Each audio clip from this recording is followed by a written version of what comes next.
Hi, welcome to Problems to Solutions. I am Michelle Williams and I am the founder of Problems to Solutions.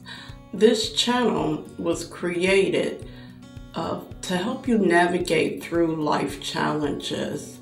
Even though it's done through animated stories, the stories that you'll see or hear are actual real stories. Some of them are from my past and some of them are from clients that I've had in the past. These stories provide hope, healing, and hopefully they inspire you. Most of the stories, well, all of the stories are done by faith or through faith and counseling, because I believe both are essential in the total healing process. It is my hope that you yourself find total, complete healing in this journey or in the process of life. Enjoy.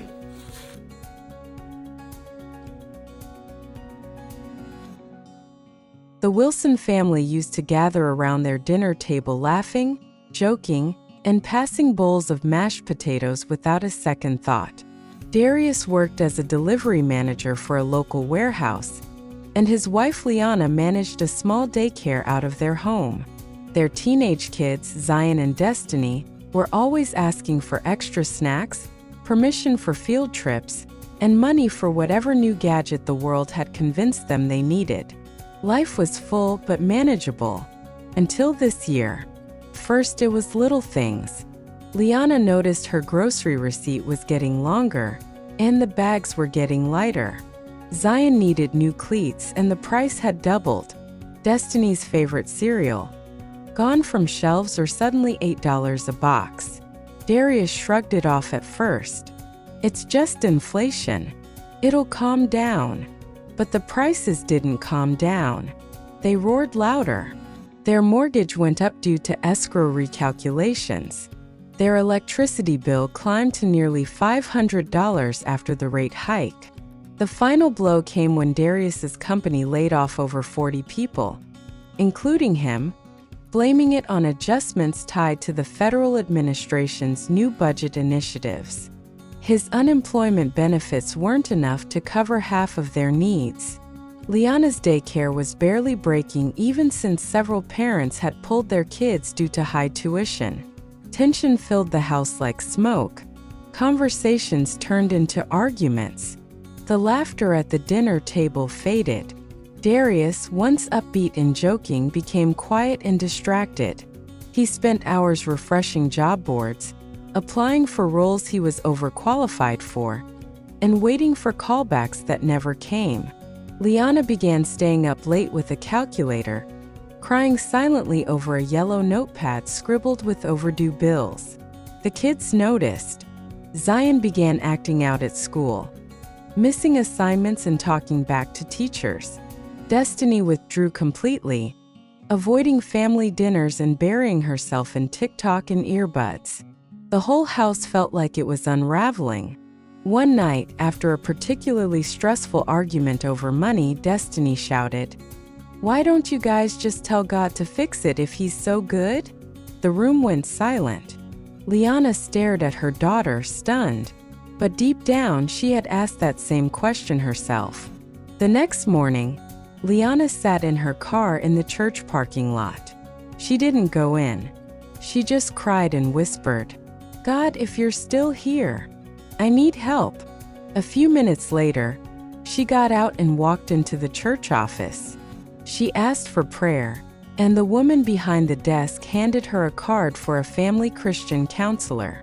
They didn't have the money for it, but she scheduled the first session anyway. That first session cracked something open.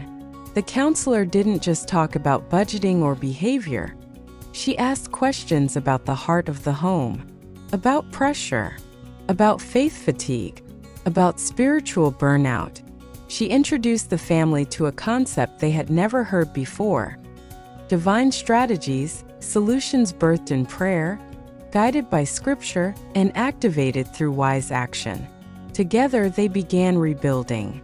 Darius started every morning with a 15-minute prayer walk. No job updates, no noise, just time with God. He wrote down one scripture each day and spoke it aloud. His mindset began to shift from desperation to expectation. Liana created a simple meal plan and budgeting system based on the Proverbs 31 woman, intentional, wise, and resourceful. She found a Facebook group for faith-based businesswomen and rebranded her daycare with new marketing. Enrollment started to pick up. Zion was enrolled in a mentorship program through their church, where other young men held him accountable, challenged his mindset, and reminded him he wasn't just a burden, he was a builder in training. Destiny began journaling, attending teen Bible study, and even joined a worship dance team. Her first solo piece, titled Peace in the Middle. Was everything fixed overnight? No, they still had to say no to extras. The kids learned how to stretch $1. The parents learned how to ask for help, not hide behind pride. But slowly, peace returned to the dinner table. They prayed before meals, they laughed again, and they even started a victory jar on the kitchen counter, writing down every answered prayer and breakthrough, no matter how small. Now, they're not just surviving inflation, they're growing through it. Darius recently started his own delivery consulting business. Liana's daycare is thriving with new referrals and testimonials. Zion wants to study finance and help families like his one day. Destiny is considering ministry school. The Wilsons are walking proof that faith, family, and the right counsel can transform crisis into calling. Inflation may have shaken their budget, but God used it to strengthen their bond, build their faith, and birth something new in all four of them. Their story isn't finished, but one thing is clear. In their home, lack no longer leads, faith does. Hi, if you enjoyed this video, please click the like, subscribe, and share button. Feel free to leave a comment down below. Your thoughts and your feelings truly matter. You truly matter. Once you leave a comment, I'll leave a heart letting you know that I do care. Also, if you would like to see your very own story or testimony in an animated video, head over to my website, problemstosolution.com, and leave a message, and I will definitely respond. Finally, if you or someone you know needs counseling through faith, it's a faith-based healing counseling service. If you or someone you know needs counseling, then also head over to the website or click the link below and sign up for a free counseling session. The first counseling session is free. Thank you and have a good day.